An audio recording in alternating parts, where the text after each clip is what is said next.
Russie a engagé une attaque militaire massive contre l'Ukraine. Ce choix délibéré, qui contrevient à tous les engagements pris par les autorités russes, est une violation de la Charte des Nations Unies et des principes fondateurs de l'ordre européen et international. Dans cette épreuve, la France se tient aux côtés de l'Ukraine.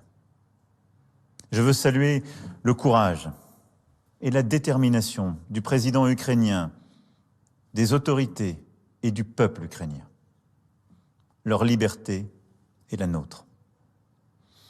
En reniant sa parole, en refusant la voie diplomatique, en choisissant la guerre, le président Poutine n'a pas seulement attaqué l'Ukraine. Il a décidé de bafouer la souveraineté de l'Ukraine. Il a décidé de porter l'atteinte la plus grave à la paix, à la stabilité dans notre Europe depuis des décennies. Nous avions anticipé ensemble cette crise en menant un dialogue exigeant. Et aux côtés de nos alliés et partenaires européens, nous avons tout fait pour l'éviter. Elle est là. Et nous sommes prêts. À cet acte de guerre, nous répondrons sans faiblesse, avec sang-froid, détermination et unité. Nous prendrons des décisions lors du G7 cet après-midi, du Conseil européen qui se tiendra ce soir à Bruxelles et du sommet de l'OTAN qui se tiendra dans les prochaines heures. Nous demanderons à la Russie de rendre des comptes au Conseil de sécurité des Nations Unies et tâcherons de bâtir l'unité internationale. Les sanctions portées à la Russie seront à la hauteur de l'agression dont elle se rend coupable. Sur le plan militaire et économique, autant que dans le domaine de l'énergie, nous serons sans faiblesse. Nous appuierons l'Ukraine sans hésiter et nous prendrons toutes nos responsabilités pour protéger la souveraineté et la sécurité de nos alliés européens.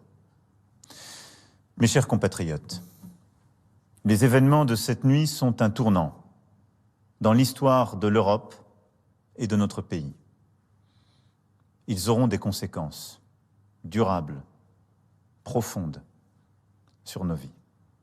Ils auront des conséquences sur la géopolitique de notre continent. Et nous saurons ensemble y répondre. Je veux vous dire ma détermination à vous protéger sans relâche. Protéger nos compatriotes exposés en Ukraine, protéger tous les Français et prendre les décisions qui s'imposeront quant aux conséquences directes et indirectes de cette crise. En ces heures troubles, où renaissent les fantômes du passé et où les manipulations seront nombreuses, ne cédons rien de notre unité.